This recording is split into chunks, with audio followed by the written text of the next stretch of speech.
A paz do Senhor, está começando aqui o nosso quinto episódio do quadro Conversas de Fé e Esperança.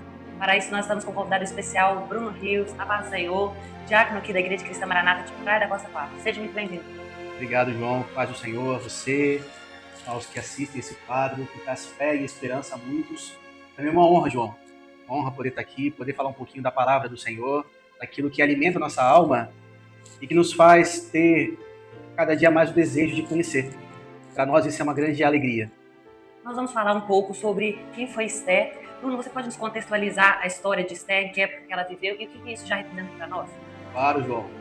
O livro de Esther se passa num momento do império que a gente chama de Medo-Persa, né? Ali estava o rei Artaxerxes, um rei muito poderoso, e a palavra de Deus nos conta aqui, João, que interessante, que o reino persa, ele se estendia desde a Índia, ou seja, lá na Ásia, até a Etiópia, passando ali por todo o norte da África, até chegar ali em regiões costeiras. E o próprio livro faz questão de nos falar que o reino ele perfazia um total de 127 províncias. Era um reino assim que nós, digamos, hoje, João, para você ter ideia, caberiam 2 Argentinas dentro desse reinado. Então era um reinado muito grande, muito próspero, né? A história se passa logo depois do Império Babilônico cair. Então, o Império Babilônico, lá com Daniel, que a gente estuda, né? E aí vem o retorno com Esdras, e basicamente a história de Esther se passa nesse período, do retorno do cativeiro babilônico, né? Já com o Império Persa, comandando a região, e o retorno dos cativos para sua terra. O que nos chama um pouco a atenção, porque embora o povo de Israel estivesse já retornando para sua casa, os judeus, né? Digamos assim, Esther e Mardoqueu continuaram em Suzã, que era ali a fortaleza do Império Persa, a capital, a cidadela de Suzã, que é onde ficava. Então essa história, ela se inicia com uma festa. O livro de Esther se inicia com uma festa. Era um banquete. Era um momento em que o rei, ele queria mostrar todo o seu poder, ele queria mostrar toda a sua autoridade. Ele chama todo mundo, faz umas festas de 6 meses. Você imagina, 6 meses. A gente reclama do carnaval, né? Carnaval é uma semana de reclama, imagina 6 meses de festa. E nesse contexto, ele chama 6 meses para os nobres, essa festa, e depois, no final, nos últimos 7 dias, ele abre para todo o povo. Ou seja, o intuito ali dele era justamente mostrar poder, autoridade, né? Aquilo que ele tinha de poderio, ele libera todo mundo. E nesse mundo secular, era isso que vivia naquela época. Então, né, nesse meio do caminho ali, surgem algumas situações, que nós vamos falar um pouquinho agora, que faz com que nessa festa algumas questões acontecem um pouco errado. E aí, nessa ocasião, a gente percebe, João, e eu acho interessante isso, porque no livro de Esther a gente não vai encontrar menção a Deus em momento algum. É um livro que, apesar de estar na Bíblia, não há nada de miraculoso no livro, não há uma história de milagre, não há uma história de cura, não há nada disso.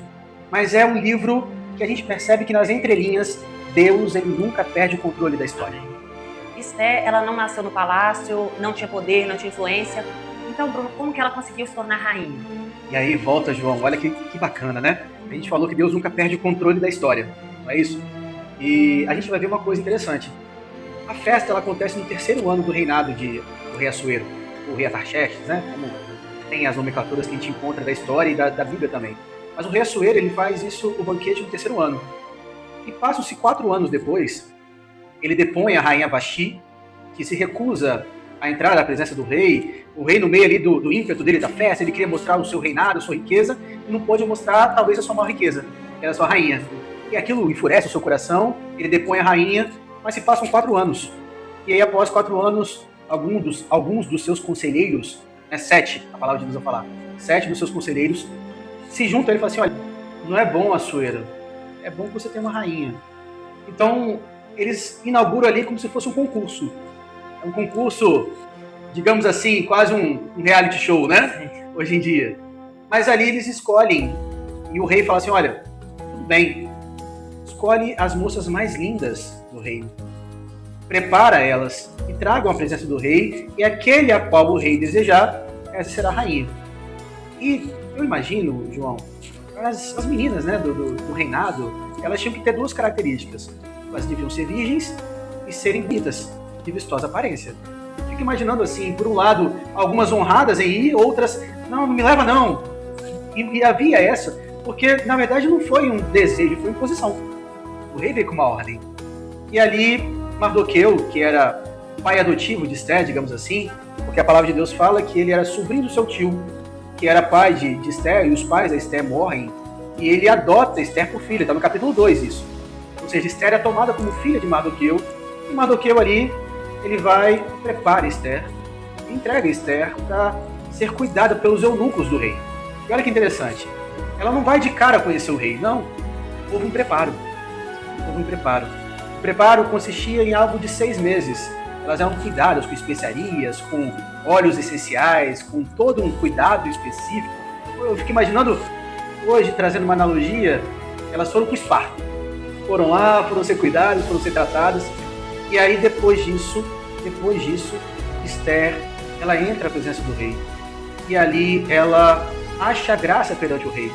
Olha que interessante. Já antes, um pouquinho, ela achou graça diante dos eunucos, que cuidavam ali das princesas, né, das mulheres, e mais outras 7 mulheres, né, foram encontradas ali, o que demonstra que Esther, ela tinha uma virtude muito graciosa. Ela alcançava a graça. Ela não era alguém comum, digamos assim. Ela era alguém que, de fato, ela tinha um chamado especial. Isso para nós é um ensino, sabe, João? Porque, às vezes, as pessoas olham em nós e veem, olha, se você é diferente, sabe? O que você tem?